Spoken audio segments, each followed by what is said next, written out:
Good evening and welcome. This evening's forums will be recorded. My name is Chelsea Marr, and I'll be moderator for tonight's forum. The virtual forum is sponsored by the Nonpartisan League of Women Voters of Washington, Klickitat, and Skamania counties at large, with the Columbia Gorge News and the Goldendale Sentinel. Tonight, we are speaking with candidates for Klickitat County Commissioner in District 1 and District 3, Amanda Kitchings and Todd Andrews in District 1, Ron Eyrig and Dan Christopher in District 3. Tonight's recording will be posted on Klickitat Skamania League of Women Voters Facebook page and their YouTube channel. It can also be found on Columbia Gorge News and the Goldendale Sentinel's YouTube channels. The candidates did not receive our questions in advance. Some of the questions were written by the sponsoring organizations, and some were submitted by the public in advance of tonight's forum. All questions have been vetted for bias and accuracy by the sponsors.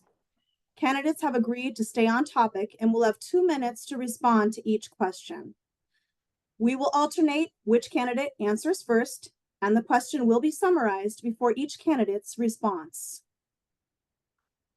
We will have the timekeeper visual on screen for all participants. The timekeeper screen will go yellow when there are 15 seconds remaining, and it will go red when the time is up. If necessary, I will interrupt a candidate and ask them to complete their sentence and then discontinue their answer once the allotted time has been exceeded. The order of the candidates tonight will be in order found on our ballots. Todd Andrews will go first, followed by Amanda Kitchings, Dan Christopher, and Ron Eyrig. We will alternate who begins each answer for each question following that order. So that all of us can focus on the candidates during the forum, the chat function has been disabled, and we ask all viewers to remain muted. If you have any questions, please email the League of Women Voters at the address on your screen. The forum is an opportunity for these candidates to present their views and positions so that you, the voter, can make an informed decision when you mark your ballot. Please make sure you are registered to vote. You can do that online at vote411.org or at the elections office near you.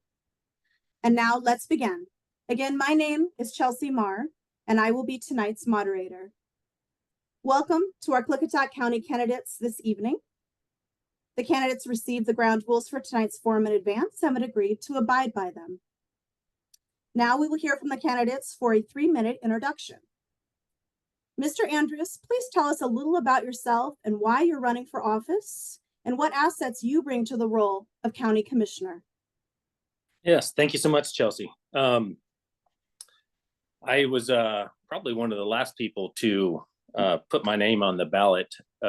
Running for public office was never something that I saw myself doing. I was always an avid voter, but dedicated my life to raising my family and baking and building homes here in the Gorge. But a little bit about myself.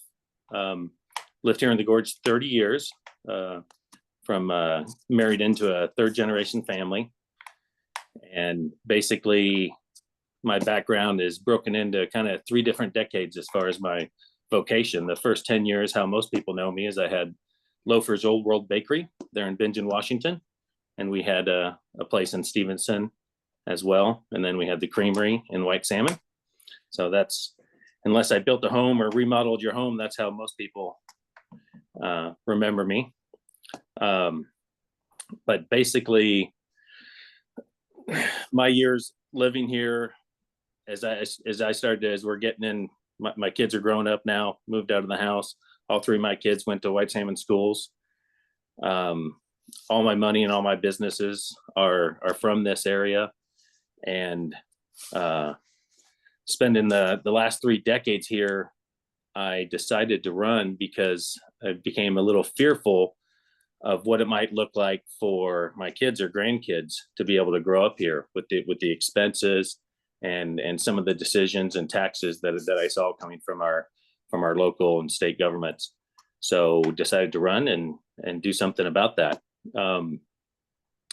I think my years of doing of building up businesses, building up loafers to 32 employees and well over $1 million in sales, doing wholesale and retail businesses, going to the farmers market, but then also my years of doing bakery consulting. Basically, I helped other companies start, some of them very large artisan bakeries and some of them very small, just like loafers. And so I think those years and then being a licensed contractor give me the skills needed to affect change and make smart fiscal decisions for our area. Thank you. Thank you. And now Miss Kitchen, excuse me. Please tell us a little about yourself and why you're running for office and what assets you bring to the role of County Commissioner. My name is Amanda Kitchains, and I'm here to be of service to the people in the lands that have raised me. I'm a fourth generation white salmon resident. My grandmother grew up in Bingen and worked at the Mount Adams packing house. My grandfather was a legendary logger and retired from SD&S. I was raised by my mother, Christy, a first grade teacher at Whitson Elementary for 31 years, and my father, Greg, a logger turned contractor and volunteer firefighter for 27 years. I grew up learning the value of hard work and service and community. In 1999, I graduated from Columbia High School and I moved to New York and Seattle and Los Angeles, and I started a family and we had a business.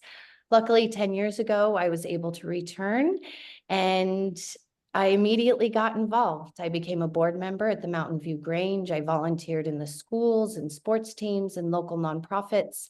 And I had a great time returning, but a lot had changed since I had been gone. And it was apparent that a lot more was happening and coming fast. So I wanted to get involved on a deeper level. In February, I threw my name in the hat for county commissioner and I started my listening tour. I believe for democracy to work, the people's voices must be heard. I've been to over 30 Board of County Commissioner meetings. I've had countless conversations with citizens. I've sat down with employees and directors and elected officials past and present of Klickitat County. I've met with police officers and firefighters and regional directors of nonprofits. I've been learning a lot and there's still a lot to learn, but I know that we have what it takes as a county to come together and face these big challenges that we all know are there head on and together. I am a collaborative leader. I'm a positive leader. I'm a really hard worker.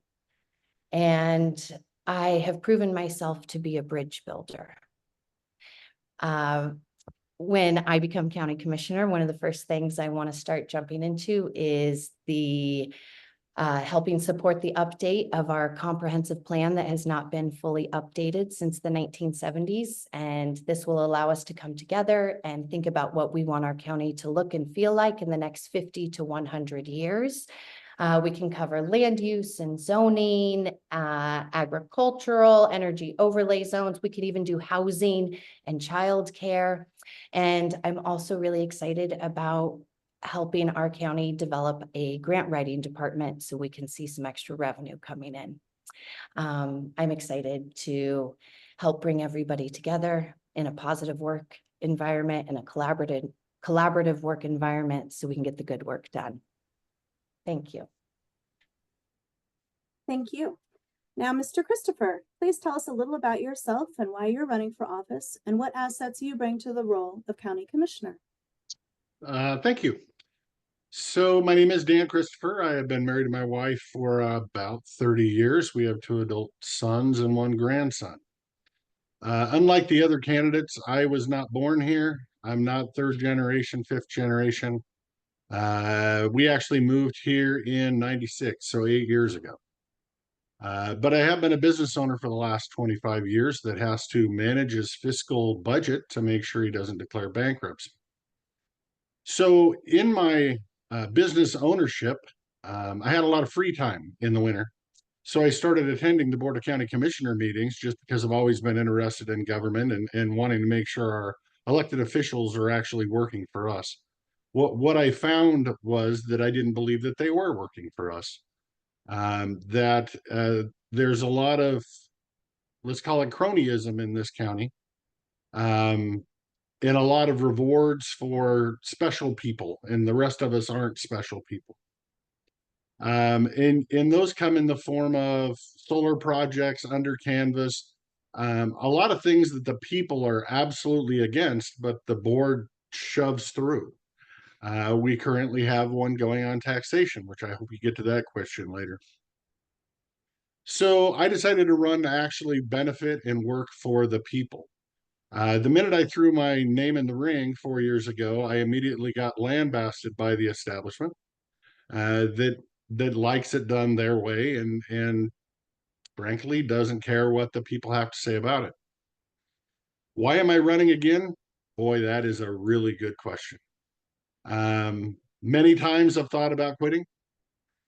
Many times I've said it just isn't worth it. The amount of attack I get from the establishment on a daily and weekly basis is immense. But my wife reminds me that I'm not a quitter. And if I quit, I'm not quitting on me, I'm quitting on you. Because I am the first non-establishment candidate to win election in this county in decades. If it doesn't work out for me, it ain't going to work out for you when you try.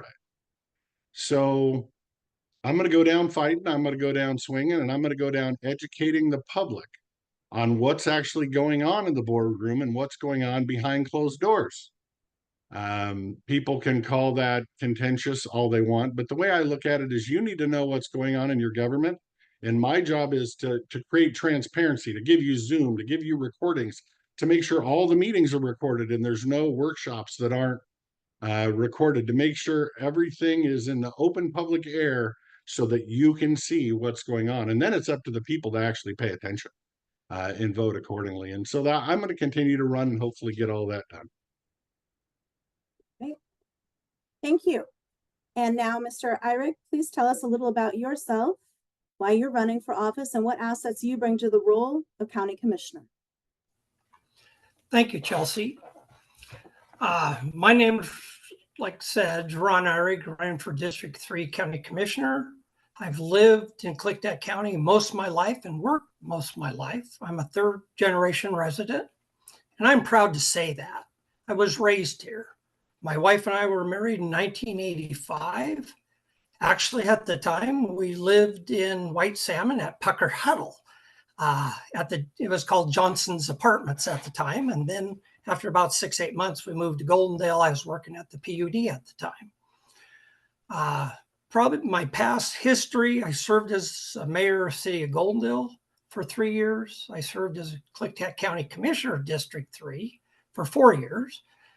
I've served as a hospital commissioner in the past for 7 years. And then again, I ran again, and I'm in my 3rd year serving as a hospital commissioner district.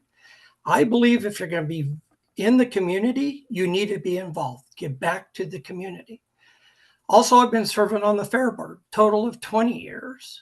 And within that 20-year span, I've served 5 years as president. And when serving as president, the first time was 2 years, we built the RV park. And then lately we did a long range plan and built the Dooley barn with the Dooley money. I am a member of the American Legion, the golf course, a member of the Community Grace Brethren. As I said, I worked at the PUD for 37 years. I started in 1979 as a groundman. I went through the apprenticeship and became a journeyman lineman for the IBEW, who certified me. And then I was 20 years on the line crew, and then I moved up into management. I learned a lot in management. Union negotiations, water rights, dealing with personnel. When I retired, I was the chief operating officer. I worked with 80% of the employees at Klickitat PUD that were under me. Why do I want to run? I love Klickitat County a lot. That's why I'm running. I've been deeply saddened over the last 4 years. The environment, there's been real good people that have left way before they should have left. There's been language and gestures from people on the commission that shouldn't be tolerated. We've also lost some solid waste contracts, financially lost. So what do I bring? I bring experience, demonstrated leadership, and institutional knowledge for District 3 Klickitat County Commissioner. Thank you. Thank you. Now on to this evening's questions. Each candidate will have 2 minutes. So we'll begin with questions from tonight's sponsors.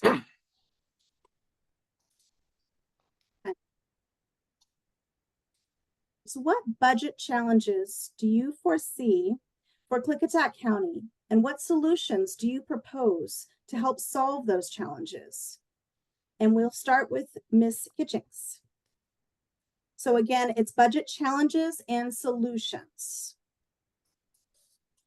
Thank you. Well, right now, if you have been following the budget, we are down to a $1.5 million deficit, and there are going to be more budget challenges in the future. We got very comfortable with our landfill dollars, and in the last year, we have lost over $500,000 in contract fees. I think it's time for us to be creative in finding new revenue sources. And I'm not saying through taxing our people. I think, one, we need to be repairing our landfill relationships. We need to be working with the landfill, finding out what contracts are coming up and going and meeting with those county commissioners and, trying to sweet talk them into sending their trash to us. I also think it is imperative on day one, I want to start the discussion on hiring a grant writer and get a grant writing department going. It is crazy that our county does not have one. Most counties do. And I am confident that a grant writer will pay for itself within the first grant. I also think there's opportunity for taxing outside corporations that are coming in that are reliable on our resources. And also, if we can grow our housing, then we can grow our property tax base. So I'd like to see some more housing out there for everybody. Thank you. Thank you. And now, Mr. Christopher, budget challenges and solutions. Thank you. In all reality, our biggest budget challenges have been, and I hope don't continue to be, bad financial decisions. Bad financial decisions, when you're not able to have any forethought on the consequences of those, cost the taxpayers millions. The landfill contracts that Ms. Kitchen spoke of, it's actually $1.5 million in lost revenue.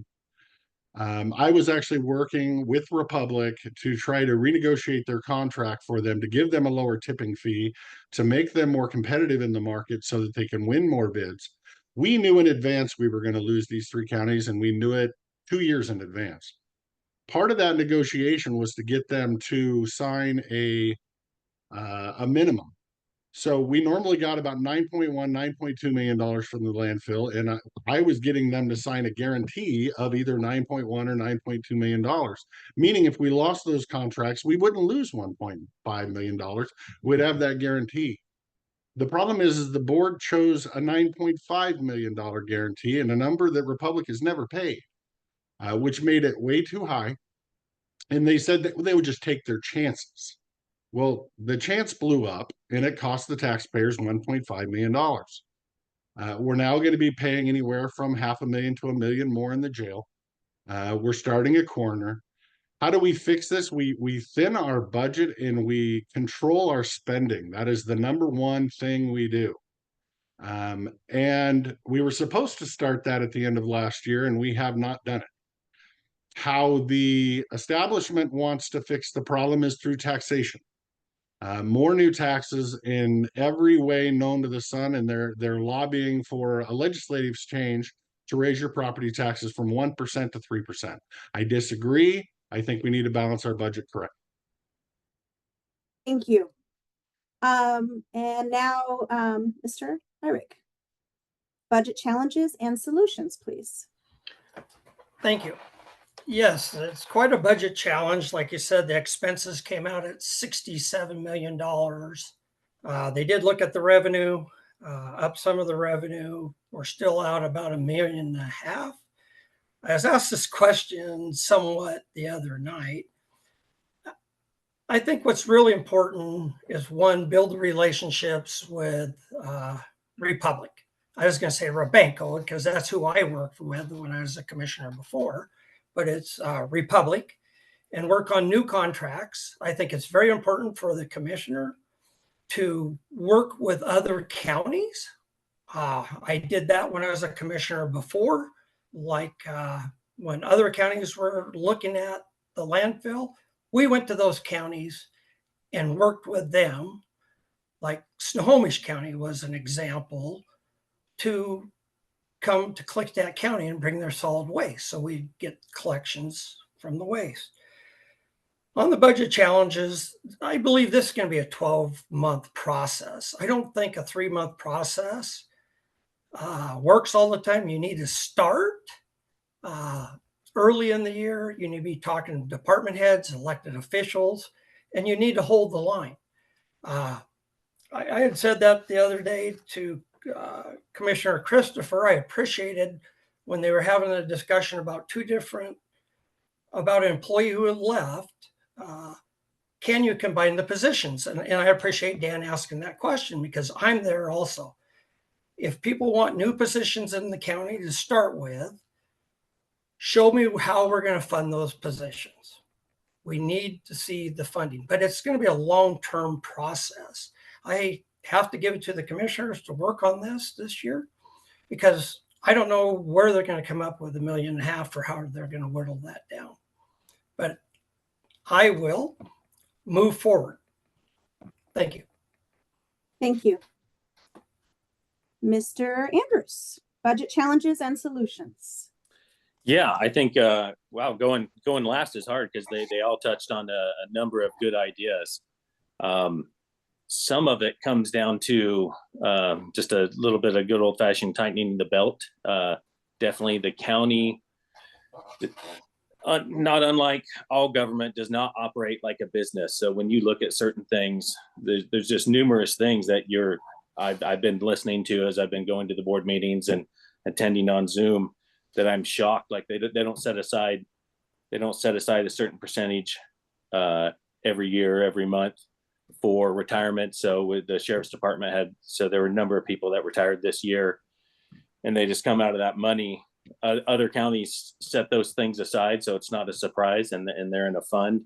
And then Dan made a great comment. It's basically every year, twice a year, every 2 years, they make some of these big decisions, and the contracts aren't well read, or the decisions that they make are I call generationally flawed, where they just cost us a lot of money. We didn't come up with the best agreement on our windmills, on our turbines.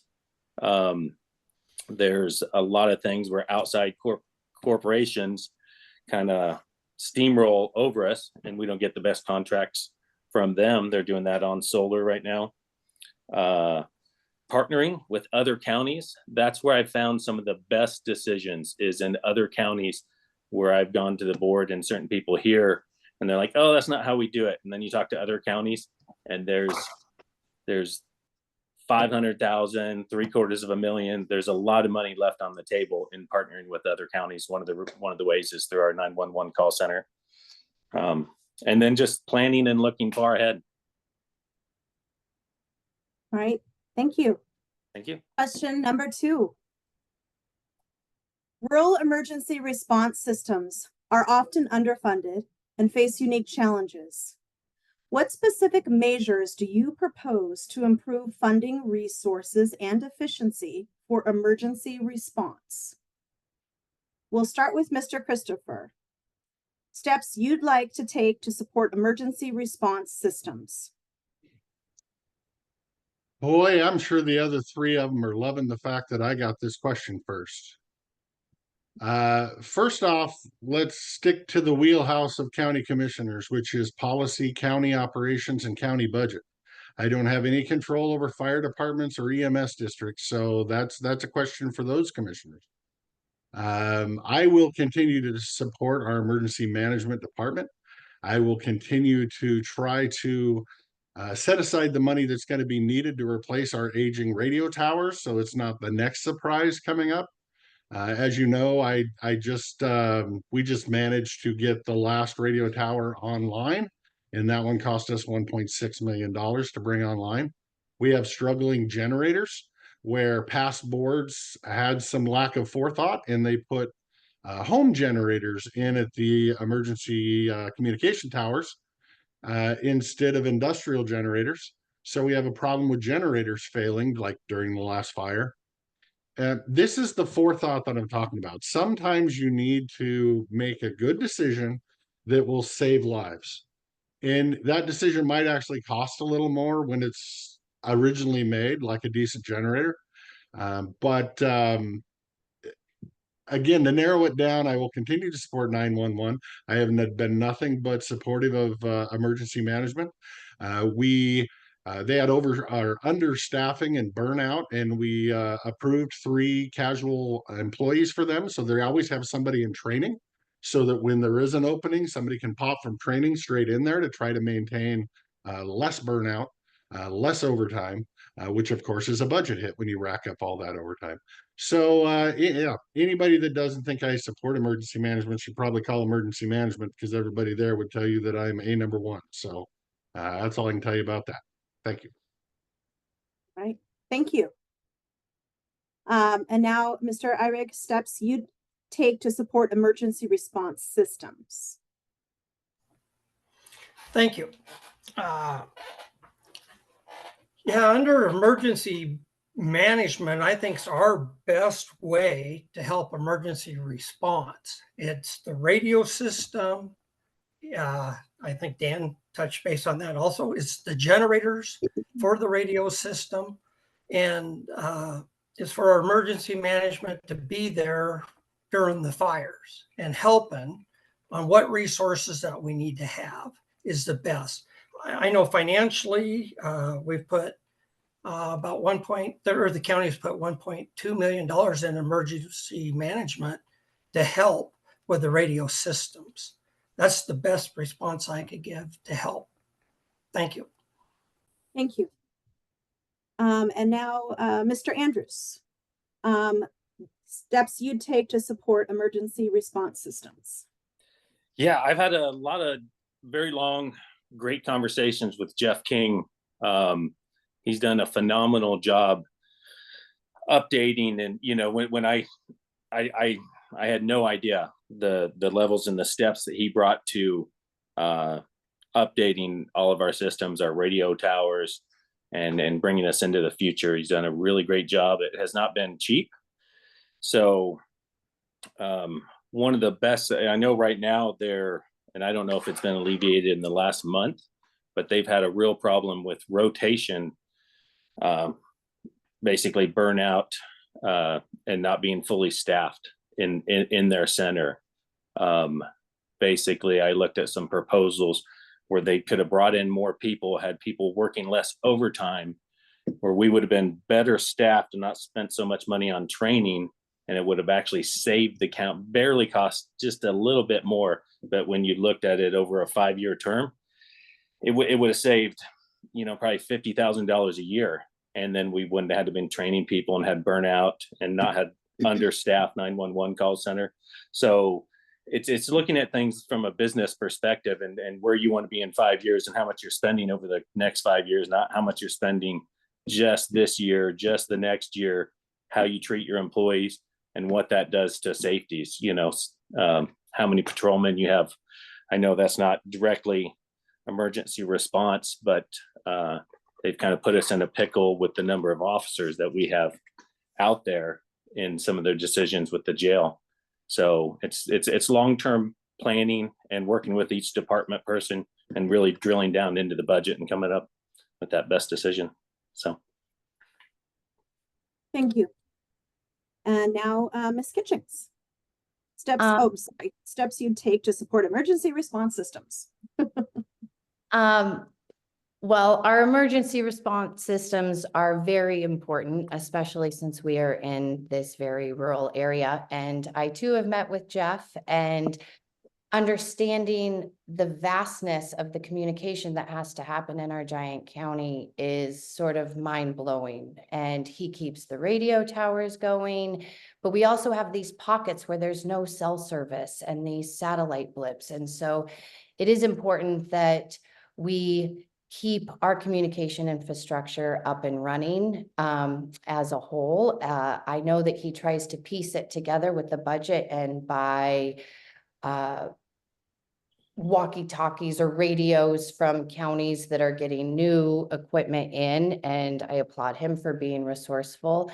But I also think everyone else is right with the turnover in the 911 call center, and I know that they are doing things to take care of the emotional well-being of the people that work there, because it is a very hard job and they see lots of traumas. So however we can support them and their staff, I am here to do that, and to keep communication open is a main priority, especially as we see these massive wildfires coming every year.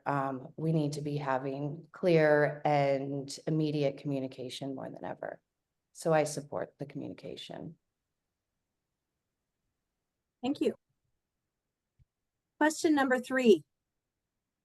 What criteria should be used to select land for sustainable energy projects, such as pumped storage, solar, and wind farms, to ensure they are both effective and minimally disruptive to local communities, culture, and ecosystems? How do you see your role making these decisions? So we start with Mr. Eyrick. So it was land use selection criteria and your role. Land use, especially talking like towards solar or green projects, I think we need to look at how close you are to urban areas. What's the visual view shed? What land are you looking at putting it on? Is it prime ag or not ag?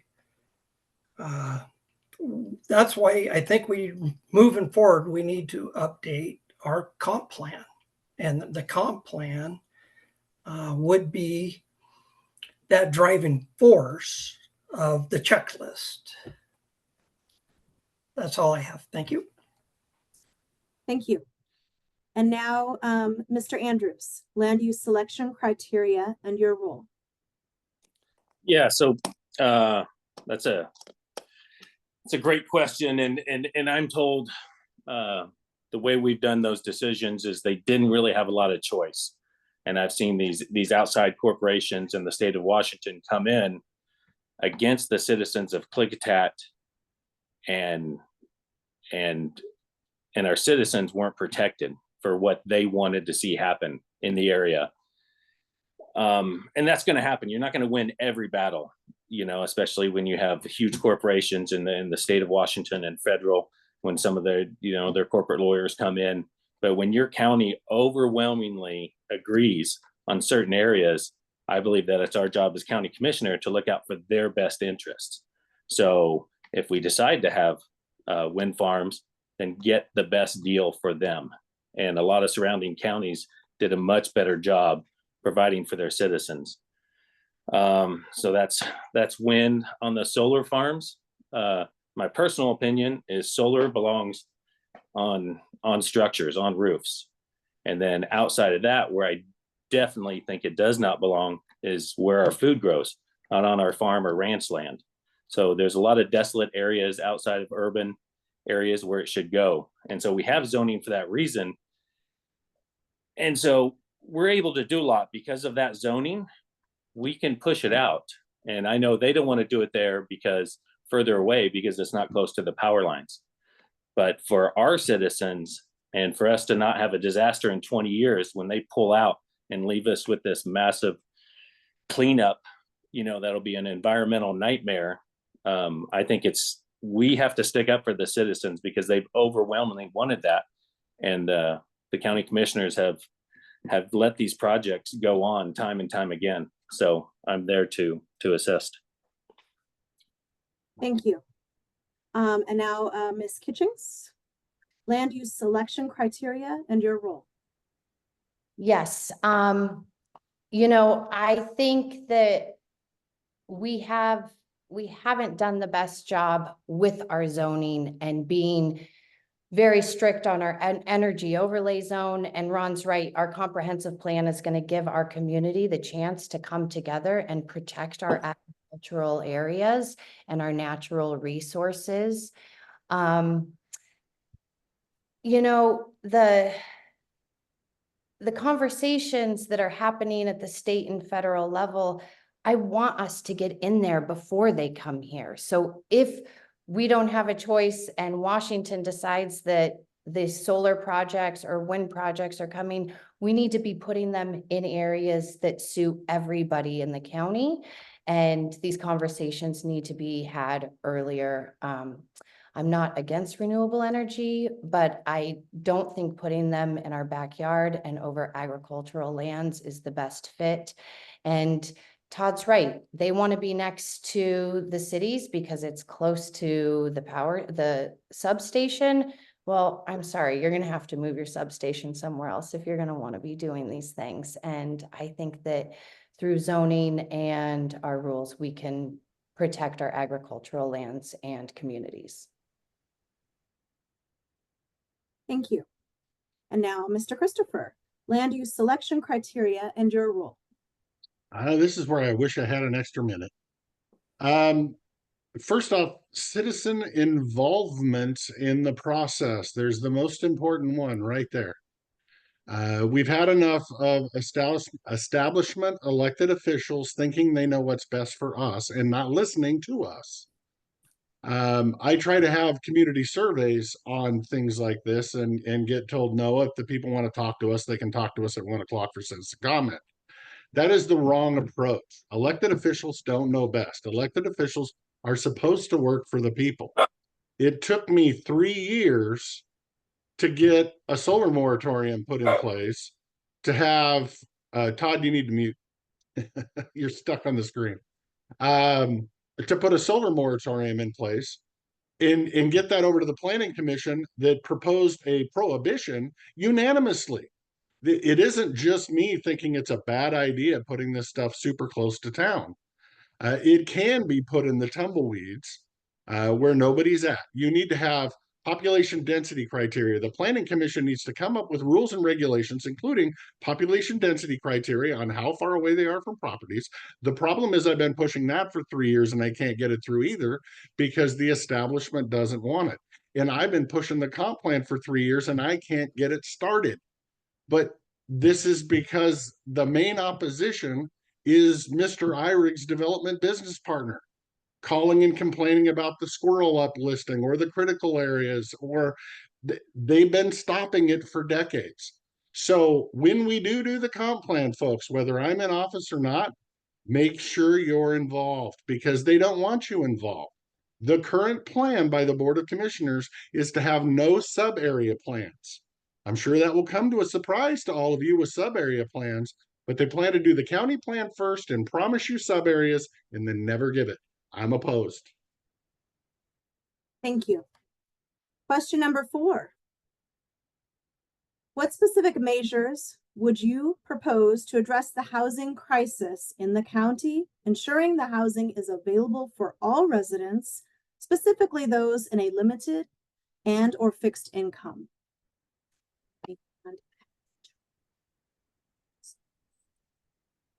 So we start with Mr. Andrews. So it's addressing the housing crisis in the county.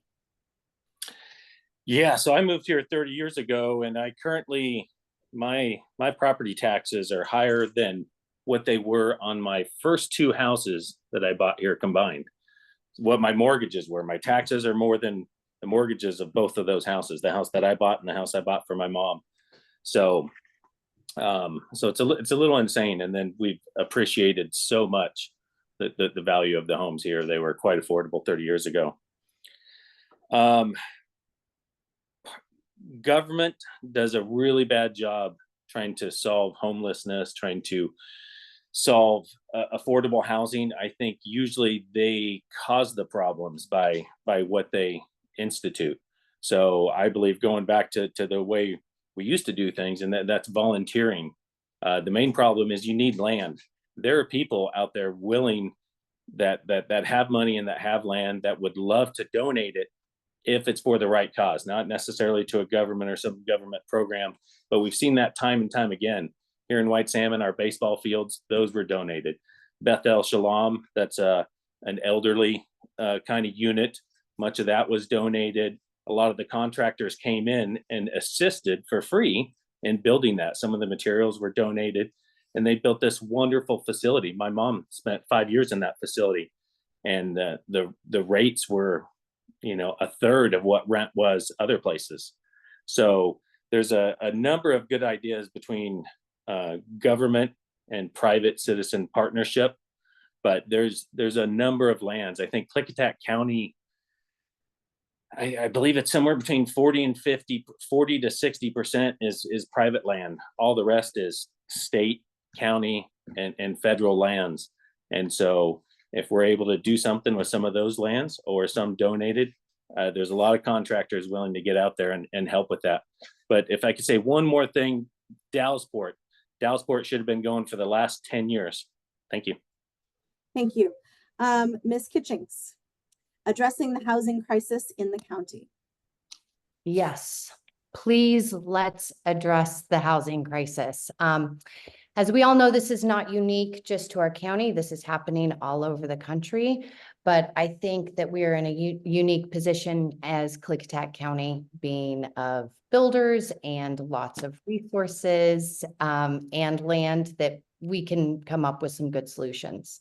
One, helping the progress of the urban development zones. And even like Todd said, Dallasport is next. It is flat. It is ready to have houses. We need to be helping these projects along. We also need to make it easier for the people who are creating workforce housing or housing for long-term rentals or affordable housing. And maybe that's through the permit process and speeding things along.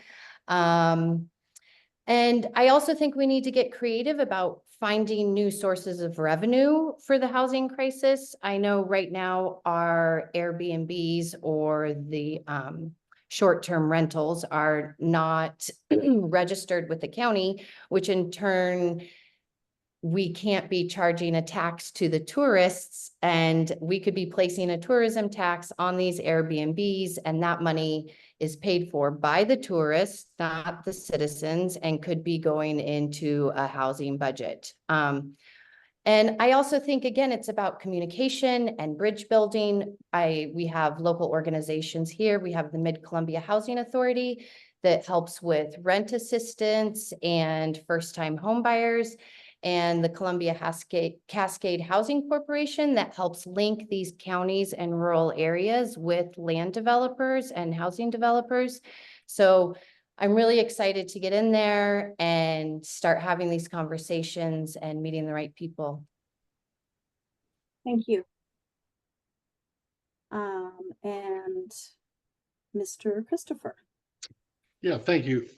So I guess the answer to your question is, what are your solutions? And I guess I'll be specific. It's called deregulation. Our county has some of the most regulated planning and building code in the state. And for a conservative county that shouldn't want to overregulate, we have. So what have we done about it? Well, we've updated our Title 15 and Title 16 to remove a lot of regulations. It took years, but we finally updated our Title 12 road standards to remove overburdensome, overcostly regulations. Because it's simple, folks.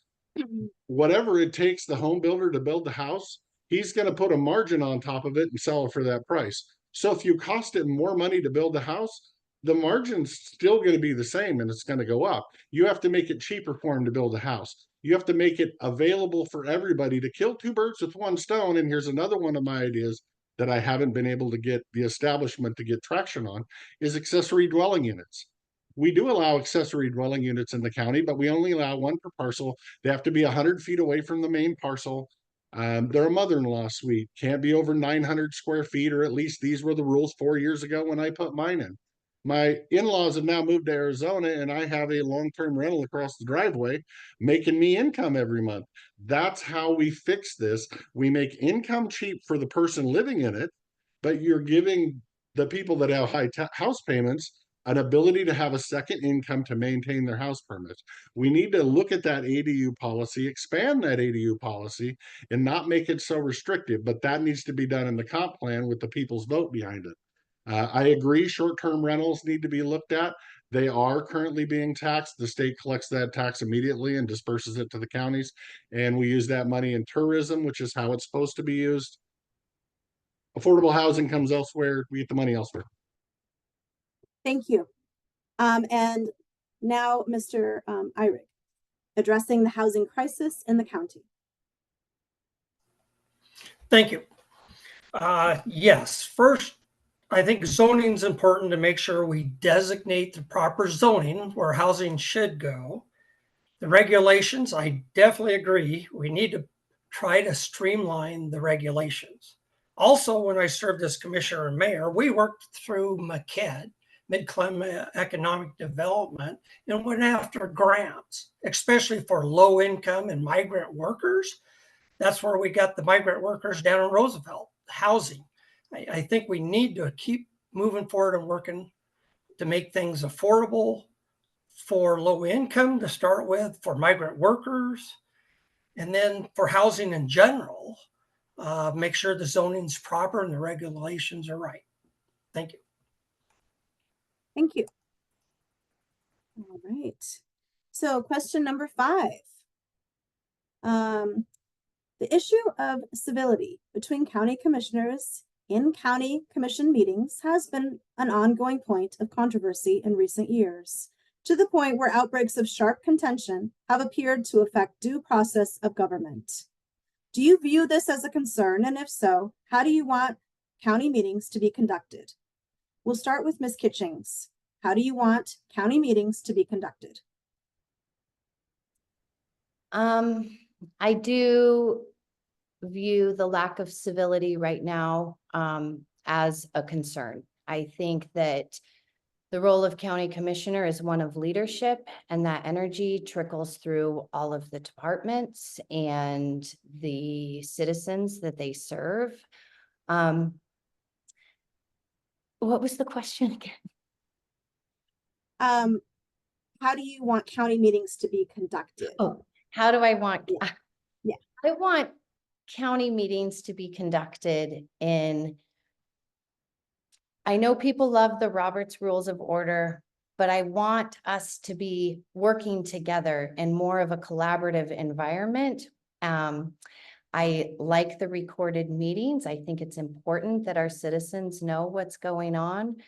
But I also think we need a lot more time for workshops and sitting down with each other and the departments and working on the challenges before it's just a Tuesday BOCC meeting and we've got the commissioners up on a pedestal and we're trying to work out problems. I think that there's a much more creative and collaborative approach that the commissioners could be taking with their employees and with each other.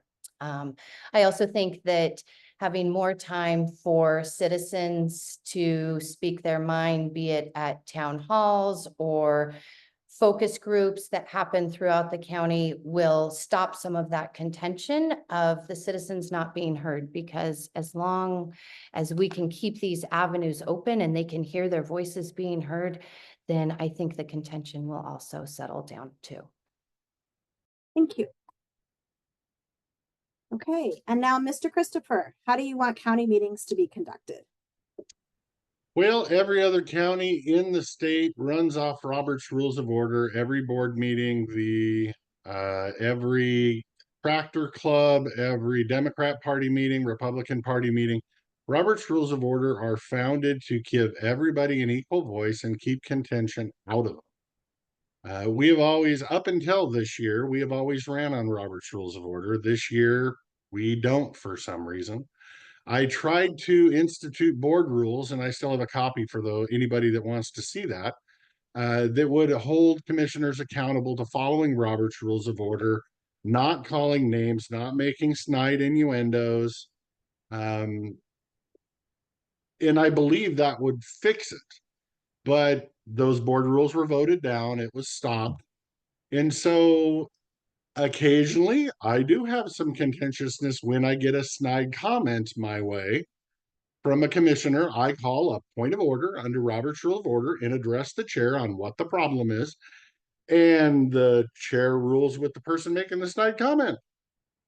So it just piles on. Now, some of the comments and contentiousness, like Amanda says, comes from the audience for not being heard for the last 4 to 6 to 10 to 20 years. And I can agree in time, those will get better. But the only way the Board of Commissioner meetings go without contention, and it isn't a possibility for two people to pick on one, whether that's two Republicans picking on a Democrat or two Democrats picking on a Republican or inter-party fighting, is to follow the rules, just like we have rules in this debate. If you have rules and then someone breaks the rules, the chair needs to uphold the rules and discipline the member breaking the rules. That's all I'm asking for on the Board of Commissioners. But it got voted down, and if I'm in office on January 1st, I'll bring it up. If I'm not in office, I'll hand it off to these fine people and hope that they do it. Thank you. And now, Mr. Irick, how do you want county meetings to be conducted? I think the first and foremost is respect. Each commissioner has to give each commissioner respect. You have to agree to disagree when a vote's taken, whether you're on the winning side or the losing side. That's how it is. You need to support the position. I agree that we need to look at starting to have workshops. I say take it downstairs. Everybody sit at the same table. Nobody's above anybody. We need to be talking to our elected officials so there's no surprises to elected officials. We need to be talking to our department heads. We need to have discussion with all our people so there's no surprises at board meetings. And board members just need to give each other respect. You don't go condemn another elected official after a decision.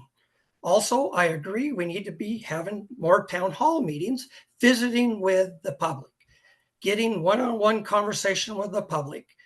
And that may lighten up the call-ins weekly to the commission. Thank you. Thank you. And now, Mr. Andrews, how do you want county meetings to be conducted?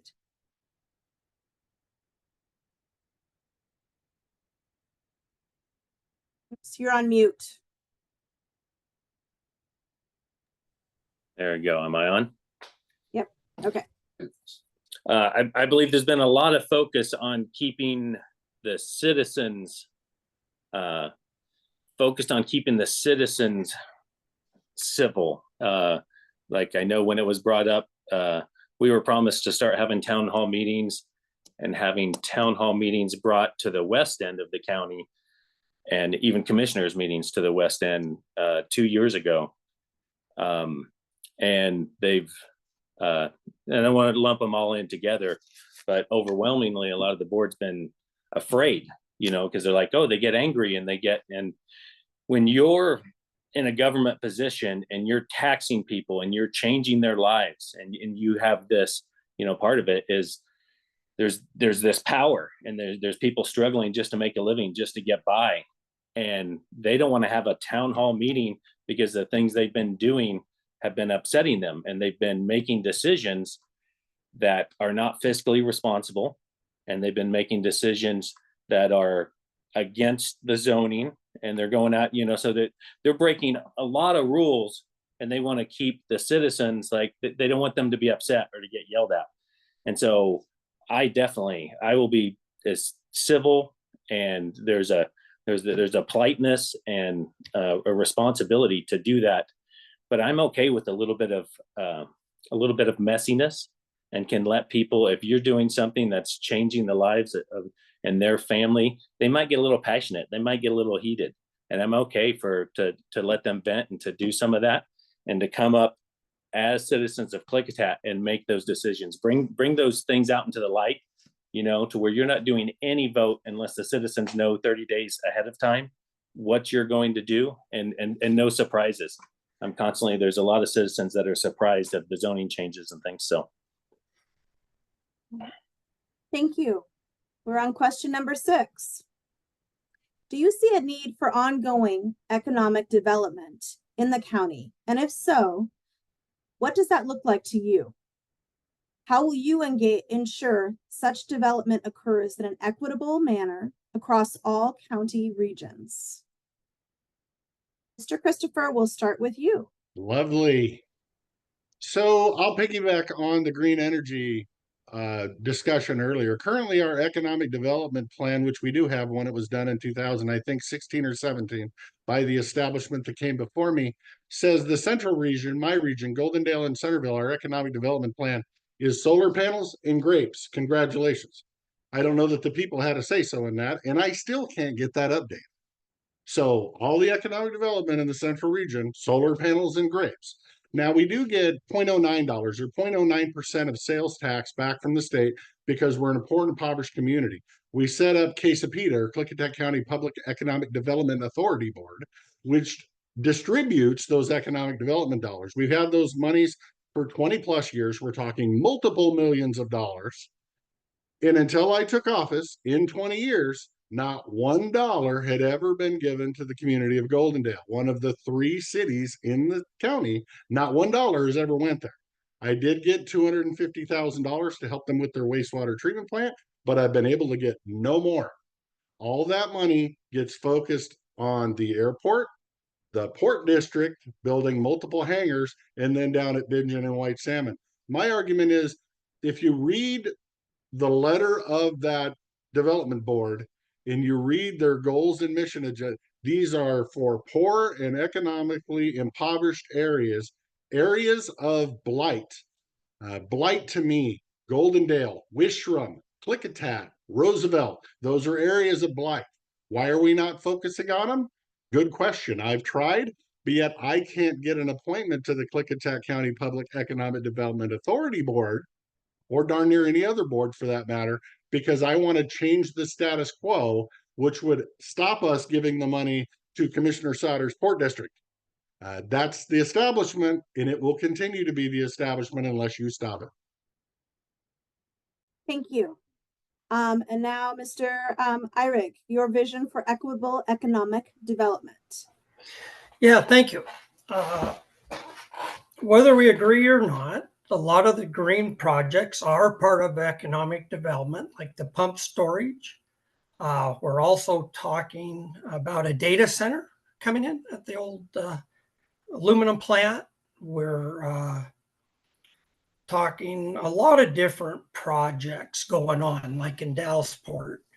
When Klickitat was put in place, I served with Joan Fry and Swery Bakke back in the mid-90s, and we revamped the Economic Development Authority, which is still being used today. Also at that time, we funded it with $350,000 to help with economic development in Klickitat County, which is no longer funded. But Dan is correct. There is the old $9 that Klickitat can hand out. I think we need to go above and beyond and move forward with economic development. There's a lot of businesses out there, and Dallasport's prime for economic development to take off. It has an airport, it's close to the river system. We need to help promote that. Thank you. Thank you. And now, Mr. Andrews, your vision for equitable economic development. Yeah, both Ron and Dan made good points. The economic development dollars have not been spread throughout the county. They have gone to Bingensport and to Dallasport, mainly to Bingen. But you see that with a lot of our development. A lot of our road dollars, unfortunately, have come to the West End, and the West End has been growing more. But there needs to be some kind of breakdown where we long term, occasionally you would have a large portion going to one specific area, like what was done at the Bingen port. That brought a lot of jobs in, and that was great. And so maybe for a year or two, a larger percentage would go to that. But having it broke down per town, per area, and really trying to distribute it equally and trying to look at what businesses need to go in, what empty warehouses, what buildings. When you look at, after the aluminum plant, when you look at the Dows, it's never recovered. And there's been, I know, a number of manufacturing plants that have looked at moving into the area. And I've heard some of the conversations, like I think some of those could have been brought in if the county commissioners were kind of focused on that and with their time and attention. So there's a lot of things, but it needs to be spread out, and there just basically needs to be a percentage breakdown where they're focused on not just pouring it in one center and one location, so that businesses can prop up and we can play a role in that. Thank you. Thank you. And Ms. Kitchings, your vision for equitable economic development.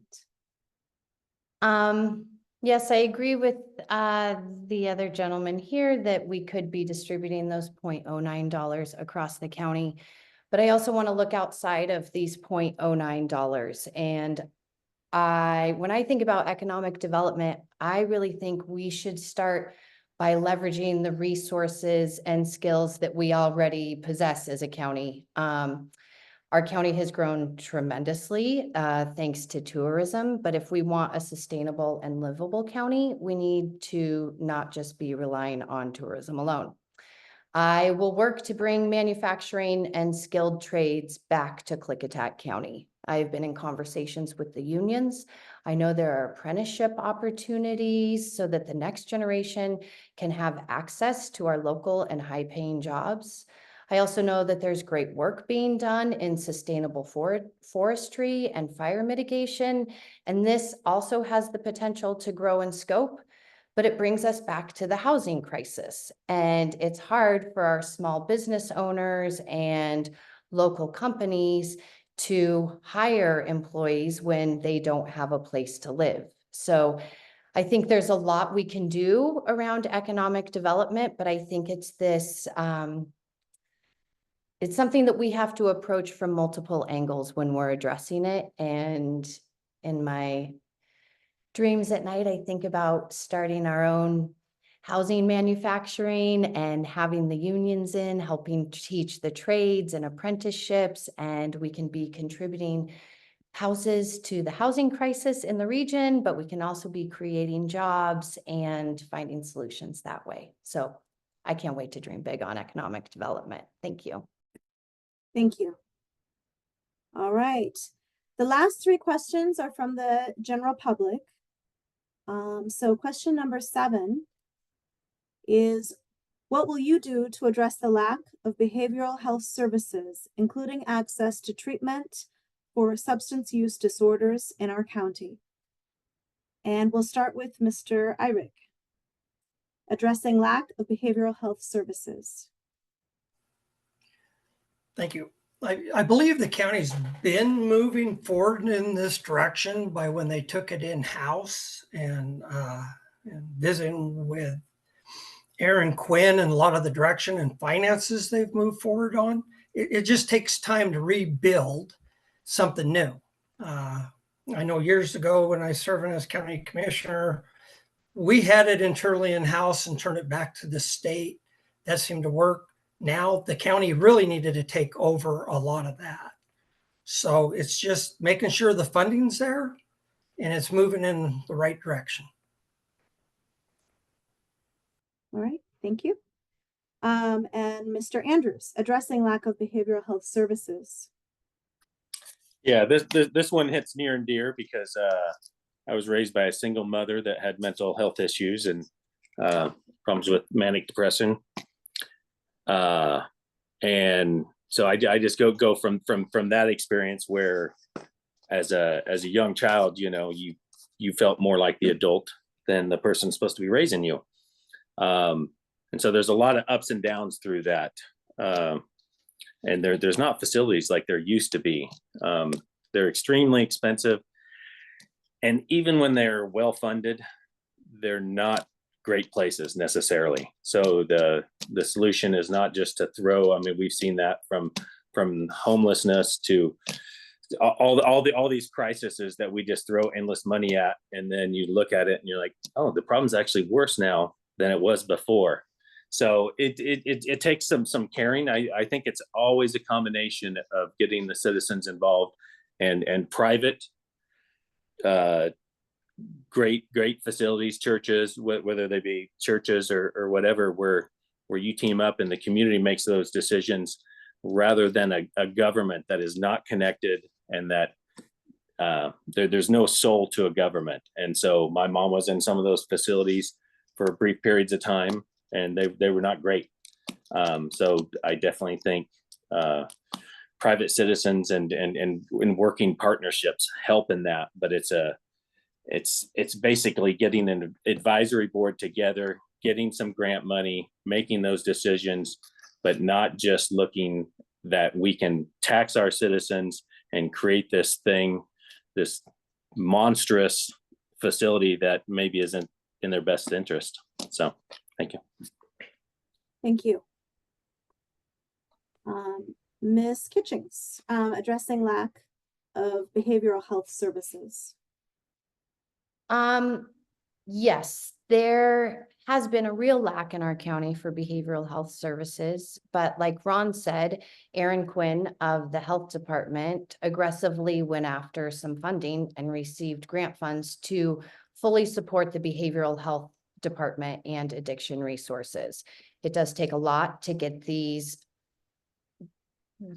behavioral health department up and running. And I know they've been posting for jobs. They have 24/7 crisis lines, but it's not enough. It's hard to fill these positions because people don't have a place to live to come here to work. But things that we can do as county commissioners is we can support that department. We can make sure that we're doing everything we can to help communicate to the community what can be done. We need to make sure that there's safe transport between hospitals and jails and police officers. I would love to have support on hand that, there's a lot of cases that don't necessarily require law enforcement. And I would like to see our behavioral health department have support in those zones so that if there is a call, they can sit with these people or sit at the hospital until they see help so that our officers are out patrolling. I think that there's a lot of growth, but I also think that can happen, but I also think we're moving in the right direction. And I think there's a lot we can do with the regional nonprofits that are helping with addiction support as well. And we need to look at it as a regional thing going on and taking care of each other that way as well. Thank you. And now Mr. Christopher, addressing lack of behavioral health services. Yeah, I know some of the candidates may not want to throw me a bone and say good job on this one, but you're welcome. Contentiousness sometimes is a good thing. We've been battling mental health crisis in this county for decades. I testified before the previous board on multiple occasions about the poor job comprehensive mental health was doing, the amount of money they were getting, and the amount of money they were spending out of our county that was supposed to be spent in our county. And they had the good feel-good meetings like Ron's discussing, where you all sit around a table, and nothing ever got done for years. Well, that was top of my list. Let's call comprehensive in and let's have a come to Jesus moment. Let's tell them, hey, this is not going to take it anymore. When you get state money, you spend it in our county. What's wrong? And yeah, I kind of called them out a little bit. You can go back and watch that video. And they quit.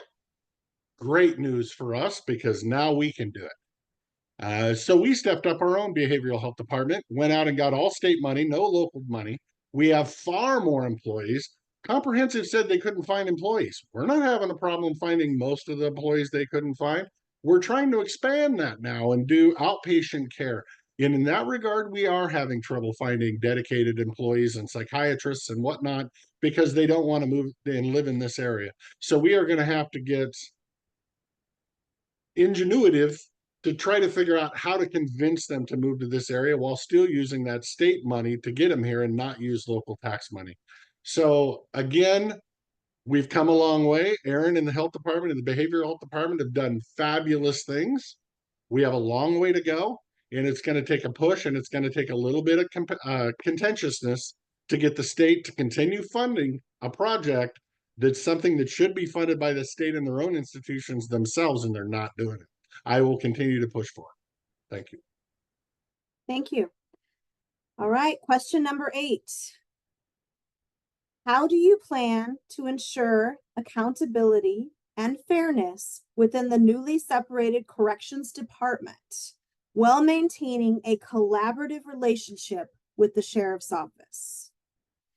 So we'll start with Mr. Andrews, and I'll repeat the question again. So how do you plan to ensure accountability and fairness within the newly separated Corrections Department while maintaining a collaborative relationship with the Sheriff's Office? Yeah, it's going to be because we've expanded and added so much expense while basically doing the same thing. It's going to be a little more complicated because now you have more people doing the exact same thing in different departments. But it's like everything else there in the government. If right now I'm on the outside and looking at that, but I know they're hiring for those positions, and so if they bring in qualified people, and all those people will have to have had all the training, unless we're having a hard time finding someone with that training. I know sometimes they'll decide like, okay, we're going to hire you and take you through the training that we need you to have. But law enforcement and jails, they do that all the time. They're professionals. They want to do the best job. They want to make sure the jailers want to make sure their employees are safe, and the people in the jail are also safe and follow those procedures and protocols. And whether it be city police or sheriff's department, they work really well interdepartmentally as far as they have to work with state troopers and they have to work with people on the reservation. So I don't think that will be complicated. I think they're professionals, and I know a lot of the jail staff is going to stay on. I don't know that for sure, but it seems like a lot of them will stay on. So. Thank you. And now Ms. Kitchings. So how do you plan to ensure accountability and fairness within the newly separated Corrections Department while maintaining a collaborative relationship with the Sheriff's Office? As far as accountability goes, I do believe that it is a commissioner's responsibility to tour the jails and keep an eye on the jails, especially now that the Corrections Department is going to be under the commissioners. But even before that, I would have been touring the jails. And going forward, I want to trust that our commissioners and HR have hired a great new corrections director. What is their title? Oh, I'm losing it. I'm a little nervous. So I think that it will only be as contentious as we allow it to be. And if we have open communication and positive workflow and people are doing what they should be doing, then I don't see any problem in the future with the sheriff working with the corrections department or the corrections department with any other police force. Okay, thank you. And Mr. Christopher, you are up. So how do you plan to ensure accountability and fairness within the newly separated Corrections Department while maintaining a collaborative relationship with the Sheriff's Office? First things first would be policy. We set policies, so we can set policy, which I've tried to do and can't get it done. But we can set policy that makes it a mandatory that we have yearly evaluations. We bring in outside consultant to do a walkthrough and do a yearly evaluation or 2-year evaluation or whatever, but you have to actually set the policy. We haven't done I think the new director and the separation from the sheriff will give the public some feel good, feel better vibes, and hopefully through some transparency there. If whatever board's in place next year keeps some transparency going there, there will be more trust from the public in the sheriff's department or of the jail. Now, collaborative is the problem. The sheriff's department employees do not trust the board of commissioners. They feel abused and neglected. They feel mistreated. They feel just damaged verbally over what's taken place in the last 6 months. And it does come down to trust, but when trust is gone, you have to rebuild that relationship. I don't know that it can be rebuilt with the current board of commissioners, but it's going to have to try. And especially with the employees of the jail, where we're still receiving emails. They don't know if they have a job tomorrow. Nobody will tell them what's going on. Their mental health, we're going to have to hire more mental health people just to deal with our own employees that we've caused the mental health problems. And again, this comes down to better planning, better organization, better decision making. This all could have been handled without the drama and the politics, and everybody would have been better. We just chose not to do that. So thank you. Thank you. And now, Mr. Irick, you are next. So do you want me to repeat the question? Please, if you would. Okay. How do you plan to ensure accountability and fairness within the newly separated corrections department while maintaining a collaborative relationship with the sheriff's office? Well, first and foremost, as it was mentioned earlier by other candidates, that there is a new director being hired for the Department of Corrections. It's important for the commissioners to keep him accountable. I very much agree that policies and procedures need to be written, and the board will need to spend a lot more time communicating with the new director. That's very important. It's communications, as well as working, being collaborative with the sheriff. It's really, we need to sit down and communicate. And I think there's been a gap in the communications. But besides the sheriff, I think we need to sit down with all the user groups. Like I said earlier before, a couple of weeks ago, I'm more than happy once elected to sit down and meet with all the user groups, the sheriff, and open communications amongst all of us. Thank you. Thank you. All right, question number 9. How do you plan to engage individuals and the community in your decision-making processes to ensure their voices are heard and considered? And we'll start with Ms. Kitchings. Oh, I love chatting with people. And I've always been friendly and know a lot of people. That's just my nature. And one of my most favorite things about running for office has been all of the incredible people that I get to meet. And I do think we were talking about small community groups. I think these types of meetings are going to be very important for the commissioners to show up to Trout Lake and Snowden and Hewsum and Goldendale and Bickleton and help make it easier for people to share their thoughts. Zoom isn't always easy. People can't always get to Goldendale.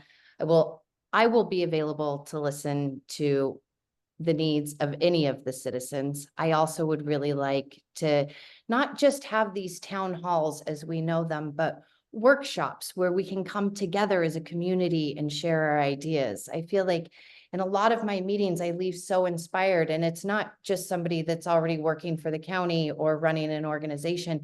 We have really intelligent, hardworking people that live here and have great ideas. And I look forward to the time that we can all be sharing these ideas and brainstorming together, because for democracy to truly work, we do have to listen to the people.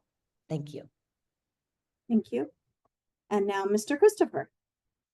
So it's how do you plan to engage individuals and the community in your decision-making processes to ensure their voices are heard and considered? Well, the answer to that is to not change anything that I'm currently doing.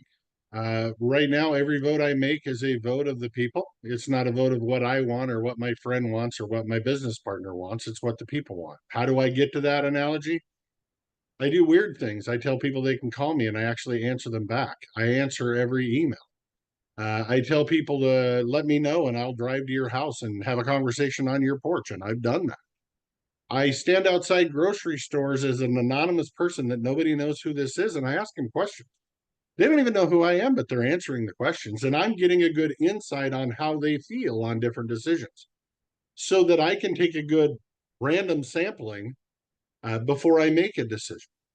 I want to have community polling, and I've researched this and I've presented it to the board, where the organization, it would cost about $10,000 a year. You send out as many polls as you want. They send them out to all of the people in the county, and then they cross-match the results with the voter database to make sure you're not getting swayed results from Portland or Seattle, so you know you're only hearing from your people. And then you make the decisions based on what the people want. And so if there's a decision in Trout Lake, it ain't weird to see me standing outside the Trout Lake General Store eating one of them chocolate nutty things that they sell inside of there that are so delicious for a chubby guy like me, just talking to the random people coming in and out about the various issues. And that helps me get the idea to go to the board and vote the way the people want on solar, against under canvas, against strip mining the White Salmon River for new development, against giant development in Trout Lake with one fire exit and one way in and one way out. If the people are against it, I'm against it. I don't have a dog in the fight. I don't know the developer. I don't know any of them, which is perfect. I just vote for the people every time. Thank you. Mr. Ira, so how do you plan to engage individuals and the community in your decision-making processes to ensure their voices are heard and considered? Thank you. Like in the past, what I always try to do is get out and go to community meetings. I loved when there used to be community councils in every community, and that's kind of slowed down, but I've done that here in the last some months. Got out to the Wishram Community Council, which I didn't know of. In each community, in the Trout Lake Community Council, I've gone to the fire hall meetings. If they don't have a community like Appleton or other areas, you got to get out into those communities, be seen, and then you need to listen. Every community has a little something going on. I like to have my phone where people could call me. I say, leave me a message. I may not be able to get back to you right away. Send me emails.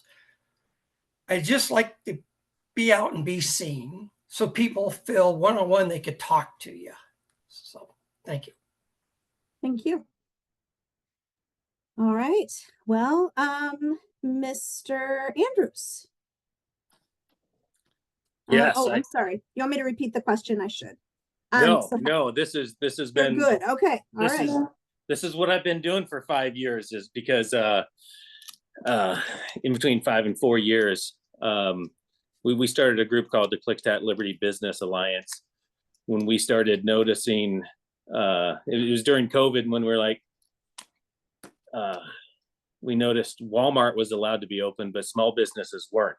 And so it didn't match it with any science, so there was a lot of games like that corporations were able to keep their businesses open, and small businesses struggled and failed. And it wasn't following any safety procedure or anything like that. It's not like you go through the doors at some large corporation and those are the places. I remember in the beginning, I was like actively afraid. I don't consider myself a germaphobe or anything like that. But when I went into the most crowded Walmart I'd ever seen in my life, and Costco, and I'm like, why are these the only two businesses that are allowed to be open, and they're herding us in here? This can't be safe. So we started that group to start meeting with different business leaders and people in the community, and that just kind of stemmed from there to be this voice, because we noticed there were a lot of other groups meeting, whether on Zoom or something like that. you know, the Snowden Community Council. There's numerous things going on, and so that's how we kind of got involved in, I don't know if you want to call it protesting, but understanding what Under Canvas was doing, understanding the solar project through Cease Solar. And a lot of these people, I didn't necessarily agree 100% with what they wanted to do or how they felt the government or these corporations were harming them. But I did believe in the citizens sticking up together and saying, like, I'll help you defend your land and your property, and I'll help you make those decisions. So town hall meetings, but then just bringing the light of the government out to everybody. All right, thank you. So that concludes our questions for the evening. Now each candidate will have 2 minutes to close. Please use this time to clarify your top priorities as County Commissioner. You may also choose to revisit any topics that were covered in tonight's forum that would be of most importance for voters. So the first person to go will be Mr. Christopher. Yay. I didn't prepare a closing statement. I'm encouraged that hopefully whoever gets elected here, and especially, obviously, we're going to have one in District 1. I believe they can follow the will of the people over the special interests, but they're going to have courage. They're going to have to stand up to the establishment that tries to tell them what to do. And I think they got it. I hope they got it. In my race, I think it's a little more clear cut. Before Commissioner Sauter left office, which everybody knows Commissioner Sauter for 16 years, he turned to me, and we didn't always get along on much. And he turned to me and he said, Dan, you know, we didn't always agree, but I want you to know that I respect the fact that you always voted for the people. And that actually touched me. I mean, it still kind of touches me now. But it also made me think, and it made me wonder. And I asked him, I'm like, well, if I always voted for the people, how come we didn't agree on our votes more? And he took a minute and he thought, and he answered, politics. And it kind of set me back. And then he explained to me that if you don't do what, and he named the name of Ron Eyrig's development partner, if you don't do what these people want, the campaign donors, they will find somebody to run against you. It isn't a matter of serving the people, it's a matter of serving the special people. And I will never do that. I will quit before I ever do that. I will always serve the people, and in doing so, I will always be under the attack of the establishment who has lost their money because I'm not giving it to them. Thank you, and I hope you candidates fight back a little bit. Thank you. Thank you. All right, and now Mr. Eyrig, you are next. So just, I don't know if you need me to repeat the question. You're just doing your closing statements, and you can go back and revisit if you want to any topic. So. No, thank you. Probably just in closing, I would like to say, make it clear, I do have the experience. I have the institutional knowledge.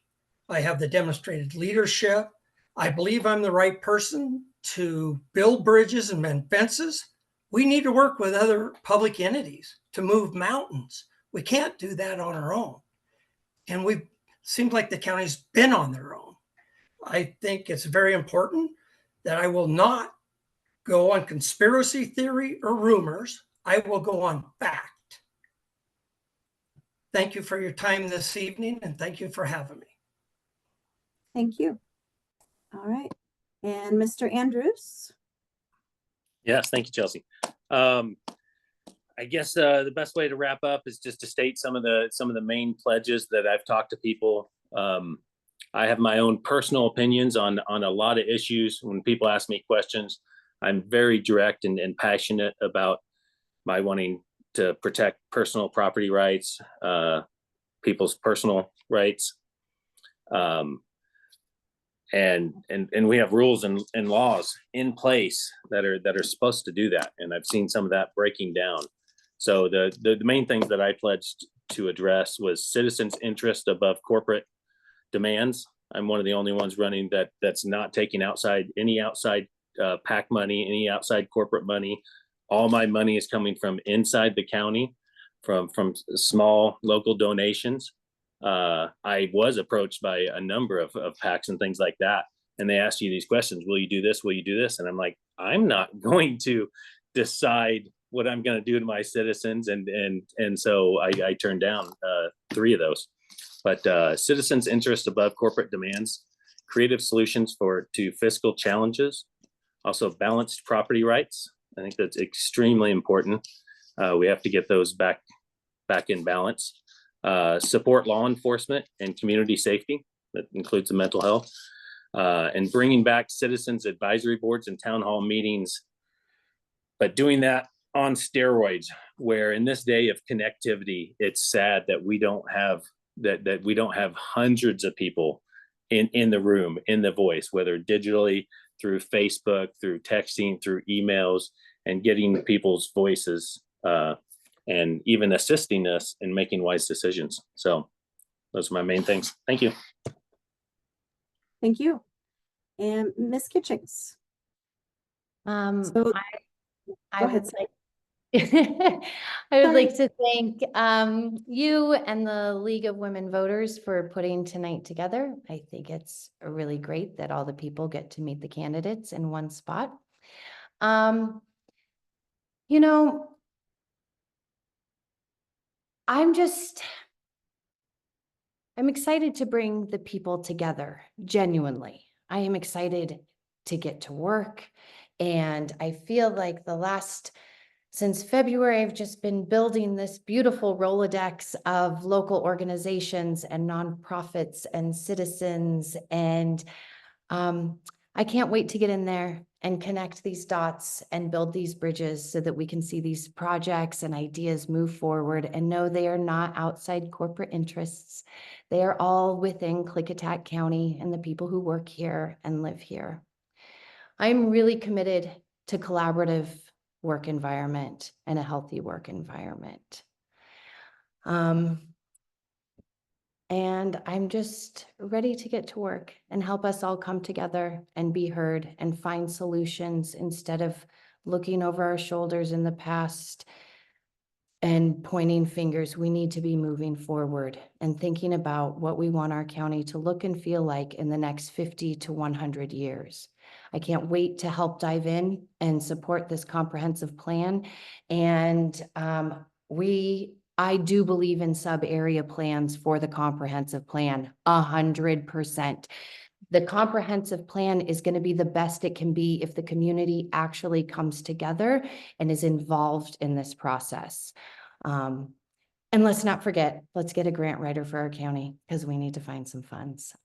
Thank you so much for your time, and I look forward to being of service to you all. Thank you. All right.